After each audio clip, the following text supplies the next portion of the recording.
they were the champions in 24. Yeah. They had a rocky season, but largely due to injury, not like you could, but if you look at how much time, critical players on the roster were out, like Brianna Stewart in particular, like for them to have like made it into the playoffs and performed the way that they did, it felt like it was like, okay, here's kind of like a nice ending to like what was a pretty brutal, like when they started the season. I mean, granted, like it's shorter than most like men's sports seasons, like the WNBA season. What is it, 44 games? Hi, guys. Sandy Brondello got fired recently from the New York Liberty. And I understand that this is part of just like the normal cycle at the end of any season ending for any sport. But she recently led them to back-to-back finals appearances, sorry. And they are the 2024 WNBA champions. So it was particularly shocking. Their GM's explanation was basically that they needed to go into a new direction, which is basically translation for something like political or personal or both. So here we are. We're going to break down major coaching changes in the WNBA, specifically Sandy Brondello leaving the New York Liberty. There's a happy ending, though. She was recently hired by the Toronto Tempo, which is the latest expansion team that will be joining the league in 2026. And I think it's owned by Serena Williams, right? Isn't she in the ownership group? Or I don't know if she's, Yeah, she's one of them. Involved. She's involved. And also just sort of talking about coaches in the WNBA, leadership style, the number that exists for women in leadership. Cool. Let's get started. So let's kind of establish who Sandy is. She obviously has an extensive resume. Do you want to kind of get into her background and sort of why this was such a, like, I feel like we were all kind of blindsided by her contract not being renewed. Yes, and Andrea prefaced this a little bit, but Sandy is a pretty badass coach, honestly, or at least that's my opinion of her. But she was the head coach of the New York Liberty. I think she had been in the role for like 4 years. Yeah. So it's not entirely out of whack for a coach to be released, or to a contract to not be renewed. I think I looked it up, like the average length of contract, I think in the WNBA is actually shorter than you think. It's like 2.5 years. So she outlived that. But I think it was really shocking considering she's garnered a championship, obviously, pretty quickly into her tenure. Took on a franchise that was sort of like middle of the pack. Like they were not making the playoffs. Made moves to get there too on the player front. Obviously, totally. Like, Brianna Stewart came from the Storm, and so this like very cool new team was assembled with her at the helm, obviously. And then, like, side note, she has great style. She does. She has great style. The best style. She's really winning the style game for these like coaches that are. That's the other coaches. I mean, I love Dawn Staley's style too, but very different. And not W. But anyway, she's super cool. She's also Australian. She's a coach of the national team, the women's national team. Yes.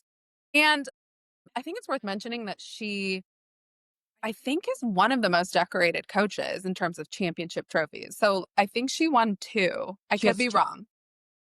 But she definitely won 2. But I think like the next best is like Becky of the Aces, won 3, and then there's 2 more that won 4. Cheryl Reeve, and then a man, blanking his name, like a Bill. I don't know. This was pre my fandom. It's a Bill Lampier. I'd have to look it up too. I just think he's funny because he was on that like Detroit Bad Boys team. So for him to like come be a WNBA coach is like one of my favorite glow ups of all time. But yeah, like the top 2 ranking sort of like coaches, the most decorated coach, winningest coach, if you will, only have like 4, not only, but they have like 4 teams. And so she's pretty high up there. She's a top 5 performer. So it was pretty shocking when the Liberty decided to not renew the contract and release her.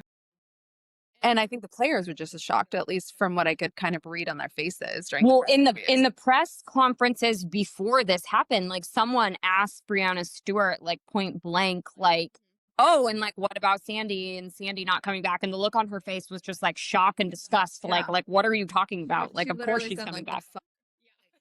And that's kind of how I felt. Like, I was like, how is that even a relevant question right now? So yeah, I think it's pretty surprising that they wanted to go a different direction, which to me just said there's a lot more happening. Yeah. And I'm sure we'll get into this in a second, but Absolutely. But like the shakeups that happen in general, I think in 2024, like the vast majority of the coaches were replaced, which just shows, I think, how in flux the league really is. Mhm. We talked about this before. We've talked about what's going on with the contract negotiations for the players and all of that. But I think, like, in conjunction with that, there's so many eyeballs on this game right now, Yeah. and on this league that they really have to like get it right. And I think everyone is really like stutter step.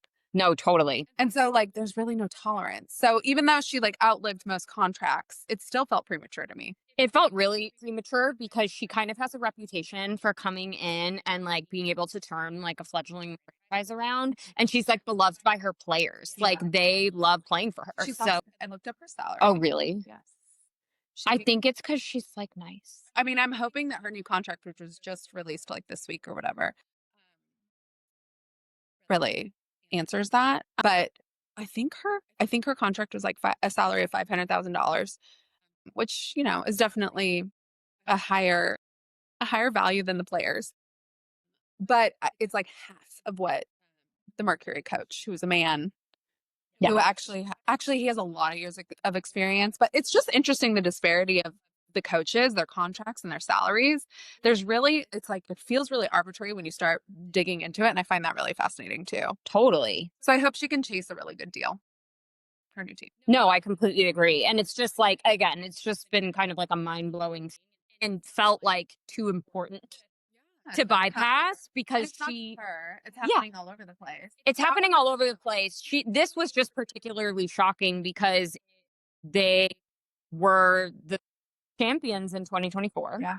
They had a rocky season, but largely due to injury. Not like you could say on paper they underperformed, but if you look at how much time critical players on the roster were out, like Brianna Stewart in particular, like for them to have like made it into the playoffs and performed the way that they did, it felt like it was like, okay, here's kind of like a nice ending to like what was a pretty brutal. Like when they started the season, I mean, granted, like it's shorter than most like men's sports seasons, like the WNBA season. What is it, 44 games? They were like firing on all cylinders. Totally. And then injuries came in. Coming off of a championship. Yeah, they were coming off of a championship. They literally won the 2024 championship. So yeah, it was like it kind of felt like we really just didn't see it coming because it felt like it was still like a relatively successful campaign. It felt really copacetic with that whole franchise. So Totally. I think you're gonna get into it, but like it does have a male GM. I'm curious on your thoughts on that. So and how that relates to this all. Really, that I wanted to get into here because like we love to break down kind of inequity in women's sports, even though you would think, and it's funny because we come from the apparel industry. We work with largely female teams. You would think it's like, oh, it's like so feminist. It's like there is still equity even there. And I think this is something that like a professional women's sports like it really implies that those things still exist even in what are perceived to be like female dominated industries. So the gender optics and the underlying like imbalance of power is something that I think is kind of critical to the situation in New York. Their GM is named Jonathan Kolb. He is a male in his mid 30s. He kind of has this like ascending executive narrative around him, like being like a visionary. Already can't. I know, right? Like it sounds so like I hate even saying it. I don't know what this man looks like. No, I just know I'm some gonna of the look him things up. he said that I didn't like. And then obviously we've talked about Sandy Brondello's resume, but Sandy Brondello is like a veteran, accomplished female coach, and she's definitely been labeled as sort of like steady and nice and kind of has like an old school approach, player friendly approach. And here he is. Yes, a white man. There he is, Jonathan Kolb. We don't 30s white male, my favorite. Visionary, my ass. Can't not. Sorry. I'm sure he's lovely. Yeah, we don't know. So in a way, like, this creates, like, an interesting power dynamic because Sandy is also, like, I don't know, we'd have to Google her age, but I would estimate She's in like her 50. 60s. No, she's in her 50s. She's in her 50s. her late 50s. Okay, I was gonna say, like, around She's been 60. coaching for like 20 years. Yeah. Maybe. This is, like, a veteran female coach with, like, a young, like, tech bro GM is what it feels like. Exactly. And I think that that creates, like, a really, really interesting power dynamic that I think that permeates industries outside of, this. And so really it kind of feels like in a way like him firing a decorated woman in a league sends a message, like, whether it was intentional or not, like, who gets to define, like, the modern game and, like, culture fit? Like, I think a lot of what he suggested with Sandy was that she wasn't, like, she was winning, but, like, wasn't winning the right way. Like, he has a different vision for the franchise, and she didn't, like, fit that narrative or that culture more.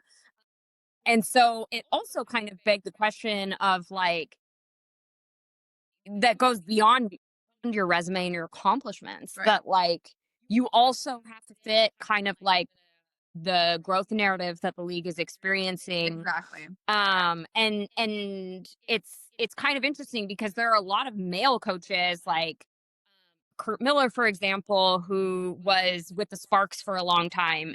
He's no longer the coach of the Sparks. He's now the GM in Dallas, but he was given a lot of runway to kind of underperform. And I think they're given like patience and praise for developing players, whereas like the female coaches are definitely on like a short leash to do that kind of thing. It's true. It's true. And I kind of looked into like how the league has oscillated with like female female coaches and their penetration to the total versus like men. And I find it so interesting. Like the league started, it's gone in like a lot of different directions. Like sometimes it's been heavily weighted female coaches, sometimes it's been heavily weighted male coaches.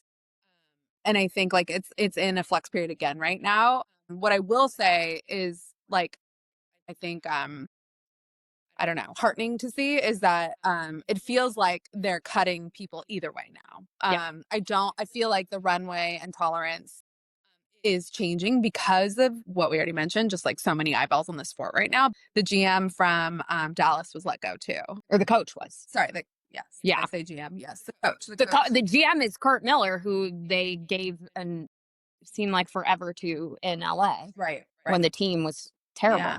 So, I think it's like they're really shaking things up and they're continuing to do this. I feel like over the last few years, especially clearly. But it's just really interesting.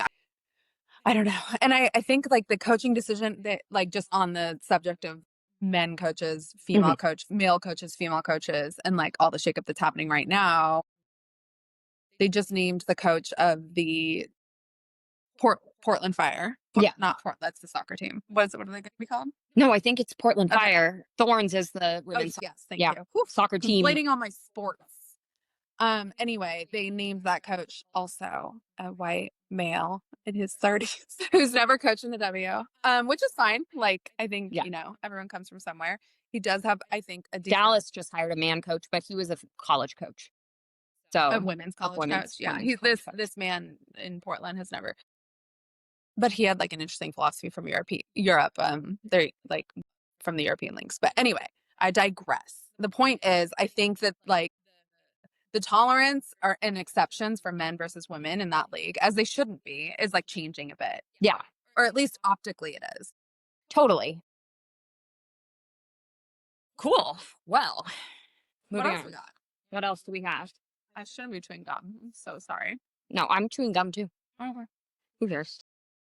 My mom would be horrified. So I think that, kind of piggybacking on what we were talking about, it really comes down to like the style narrative here, and kind of the sexism that exists even within that framework. And I think that there's a lot of gender bias that also like kind of frames how we label coaches. And like let's just like, for the sake of, broad strokes understanding of different like coaching personalities within the league, let's kind of break down how like Sandy stacks up to like a Becky Hammon and a Cheryl Reeve, who are like definitely probably the other two highest profile coaches, I would say, or like and most recognizable. And Nate. Yeah. And Nate. But like, highest profile like female coaches. And Nate Tibbetts is actually like a very player friendly coach. Yeah, I like him. Yeah, I like him. And his team seems to love playing for him. But he is like one of the highest paid coaches. I think he's the highest. He's the highest paid He coach. came from the NBA. I know, but that's my point. That's the thing, is that he's if they're the highest paid coach and hasn't won a championship. Yeah, but he's only he just wrapped his second year and he was in the finals. Sandy did it for the same team the first year she was that coach of Mercury. I know. So there are definitely like there's lagging. Like there's some lag. Sorry, defending Nate Tibbetts mostly because I really wanted Phoenix to win the final. No, and don't get me wrong, I think I really like him. I really do like him, and I think he's super like clearly like so tight with his squad. And I really like him. But I do still feel like there's inequities. Like when you kind of measure up his salary versus Becky versus Sandy, I have problems. Yeah. So anyway, but it's changing. It's changing. So I think like we would just like as fans and like the fan perception and like their relationship with the media and stuff like that. I feel like that's like probably the largest glimpse that we get into like their kind of personalities and styles. Mm-hmm. Sandy definitely comes off the calm, composed, like definitely like quickly labeled like not fiery enough, I would say. Whereas like Becky Hammon is like tough, assertive, demanding. Like there's an intensity that comes from Becky. What's your vibe on Becky? My vibe on Becky? Are you Becky? Becky's like a cartoon character to me. Like I don't even know where with Becky. Like I admire Becky's grit because Becky was the first acting female coach in the NBA, and she had the trust of Greg Popovich, who I respect. What do you mean she was the first acting coach? Oh, in the NBA. In the NBA. Oh, sorry. I W. In the NBA. Yes. He had to leave the game, and Becky was the head coach of the San Antonio. Becky came up under Greg Popovich, who I respect tremendously.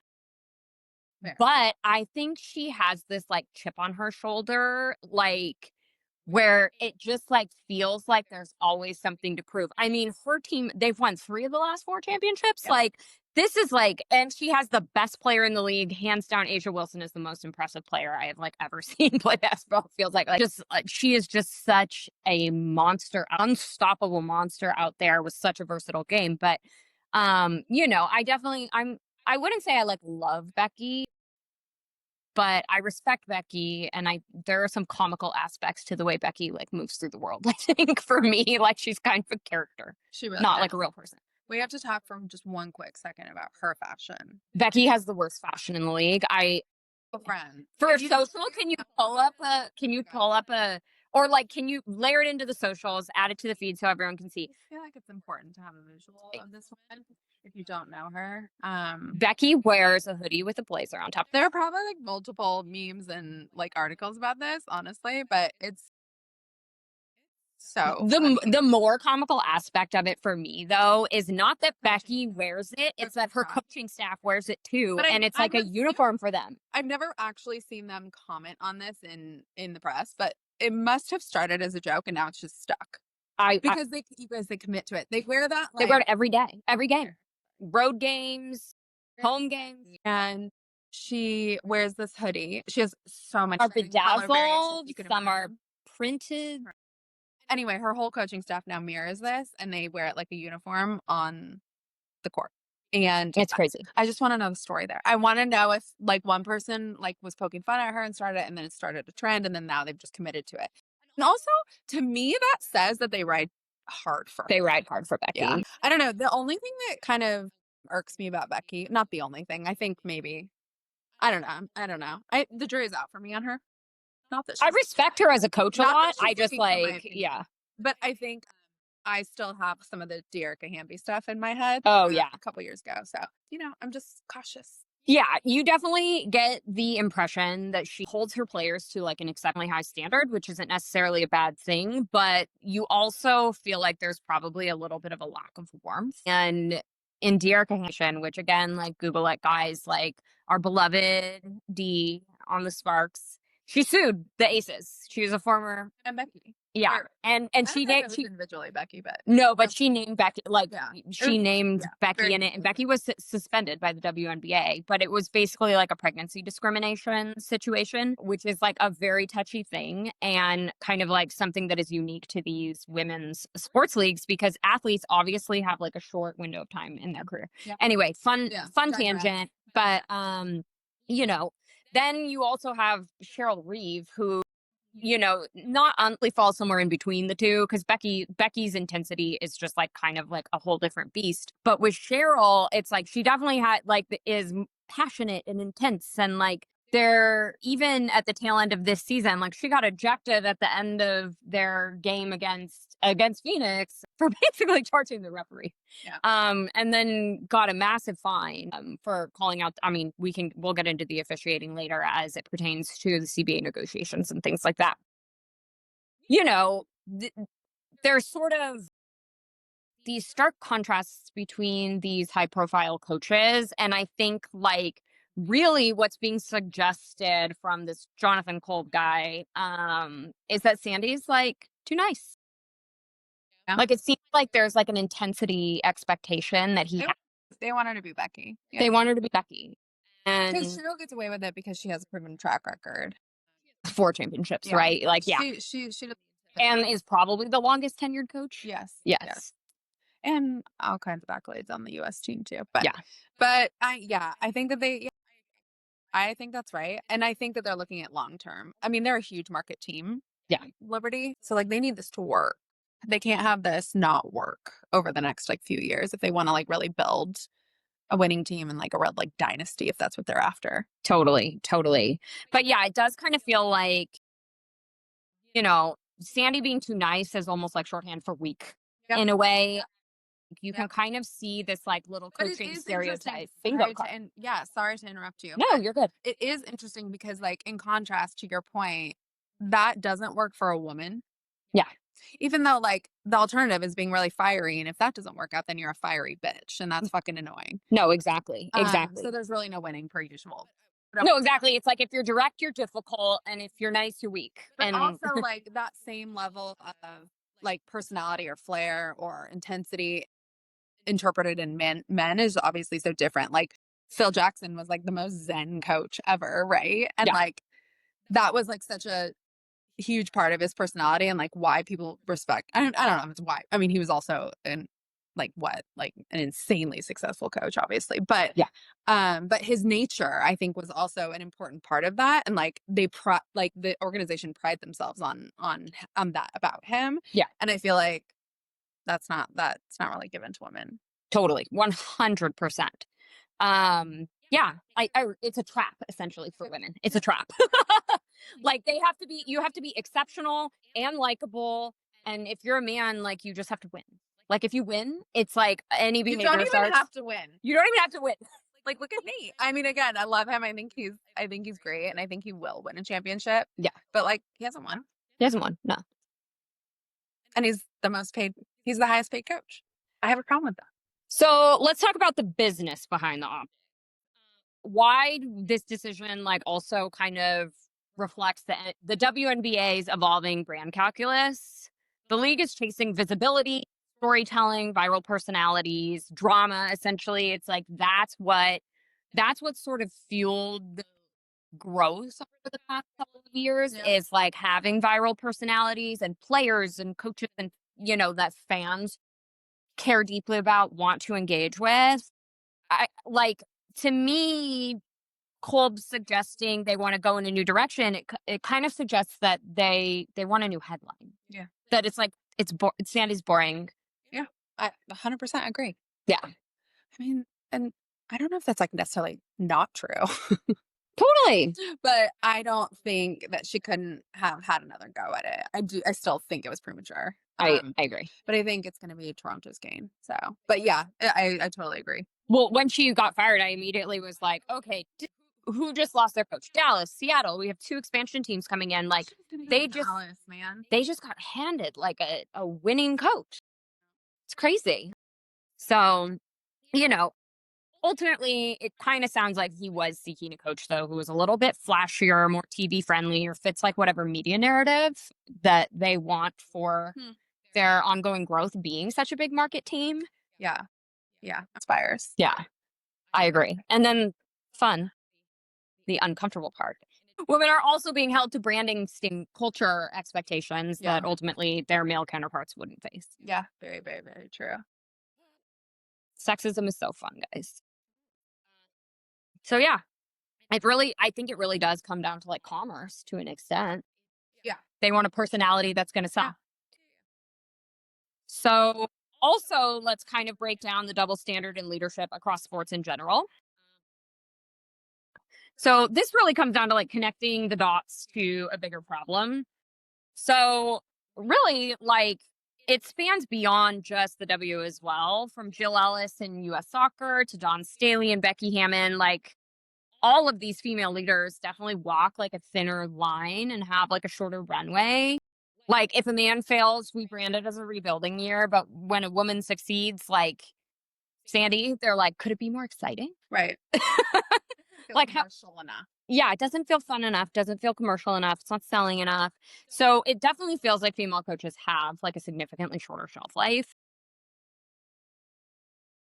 You know, they're expected to manage egos, PR, and optics simultaneously as having this big job with big expectations. Yeah. Like, you know, from the, when you really break it down, like it does fundamentally seem like totally unfair, even especially in like women's sports. You are a woman coaching female athletes. Like you would think that the equity would be there, and it's ultimately not. Yeah.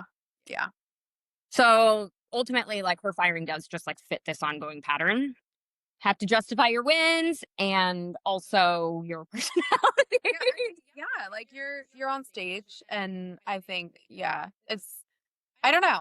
It's been interesting to see. Because I keep thinking back to the Sparkies because they're our team. Yeah. Sparks. And Lynn Roberts is nothing to write home about. In terms of like personality, like media friendly personality, I think. Yeah. I think she's perfectly respectable so far. Like no major qualms ish. I went to the open practice and I was a lot more impressed once I heard her address those of us that were in attendance and versus like what I see in the games. Yeah. And I definitely was like, okay, like, and we could see it start to take shape over the course of the season once the team was kind of rebounding from injuries and chemistry was coming back. But again, I agree. I think from a media personality standpoint, especially in a huge market like LA. And I wonder if the same exact thing's going to happen. I think like LA could be a huge market team. I think it ranked in like fourth in attendance. Yeah. But I think perhaps the same thing's going to happen. I think a lot of these people are, I think it's also a major test ground right now. Like it really is. Like the sport can't keep up with, the growth. So, this next year for 2026 season is going to be hugely experimental again. No, I completely agree. These coaching placements. I completely agree. I also feel like there are also limited head coaching vacancies in the NBA. Then you start to see a Nate Tibbetts or other male coaches that are on NBA staffs as assistants that aren't getting head coaching opportunities because, again, that's a limited funnel as well. So do they start moving over to the W as it grows? Yeah. It's like that's what's going to start happening. And so I think it's been happening, but exactly. So I think it is kind of in this flux where this season is not going to be the same as next season for a lot of reasons, but really, we're witnessing this sort of massive exponential growth within sports league that has frankly been around for a while, but they've just constantly been iterating, growing, then receding and growing and then receding. And they're in a massive growth phase right now that I hope doesn't recede again, but we'll see. You never know. So really, I think ultimately it's not about just one person losing their job. It's about how women in power ultimately still get differently than their male counterparts. Yeah. So what do you think? Do you think it was politics, perception, just sexism? I really think in this particular instance, it's less sexism for Sandy particularly, though I do feel for all the reasons we've already outlined that she's under review in different ways than a man would be. So I guess it is a little bit sexist, but no, I think they clearly have like a broader vision of what they want this to look like. I think they want like a Becky, or I think that they want like a dude from like a young flashy coach. Yeah. For their young flashy GM, Jonathan Kolb. Got it. Yep. Well, tell us what you all think. Sound off in the comments, share it with your group chat, follow, subscribe, do all the things. for us here at Writing the Bench. If you would like to hear more unfiltered commentary and hot takes on the business behind women's sports. Ciao. Bye.